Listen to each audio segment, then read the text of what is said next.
Ease on in now. Feel that stillness. That's the hollow holding its breath. And when a place this old goes quiet, you best believe it's listening for a child brave enough to listen back.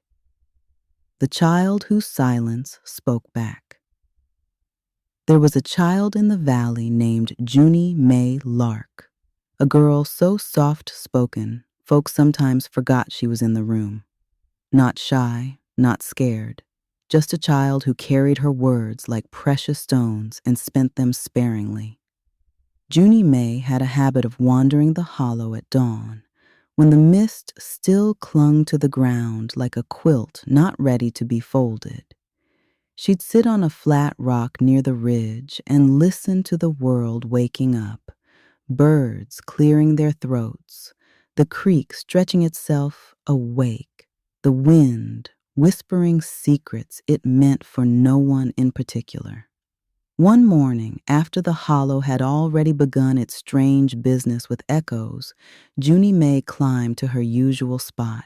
She didn't speak. She rarely did. She just breathed in the quiet.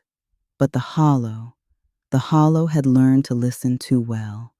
So when Junie May offered her silence, her deep, thoughtful, heavy silence, the hollow took it as a gift, and it answered.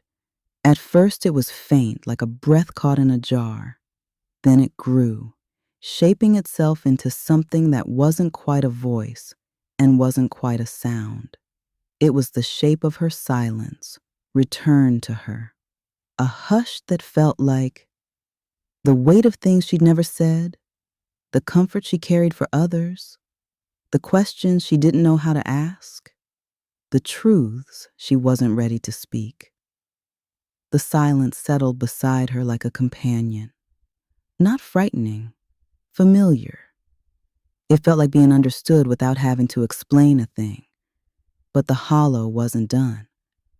Over the next days, whenever Junie May walked through the valley, her silence would come back to her in different forms. A pause in the wind that matched her heartbeat. A stillness in the trees that leaned in to hear her thinking. A soft, wordless echo that followed her home like a loyal stray. People noticed. They said the air around her felt full, like she was carrying a second presence. Some whispered that the child had been chosen. Others said the hollow was trying to speak through her, but Junie May knew better. The hollow wasn't speaking through her. It was speaking to her. One evening, when the sky was the color of bruised peaches, Junie May finally whispered the question she'd been holding. Why me? The hollow didn't echo the words. It echoed the feeling behind them, a trembling mix of wonder and worry. And in that trembling, Junie May understood. The hollow answered her silence because silence is a kind of truth. A truth most folks rush past. A truth the hollow had been hungry for since Meadowmouth's last song, Crack the World Open. Junie May wasn't chosen for her voice. She was chosen for her listening. From that day on, whenever the valley grew restless, when echoes returned crying or rivers held songs too long, Junie May would walk into the hollow, sit on her rock, and offer her quiet. And the hollow, grateful for someone who didn't demand answers, would settle itself again. Some say that's why the valley still holds together, not because of the echoes that speak, but because of the child whose silence spoke back.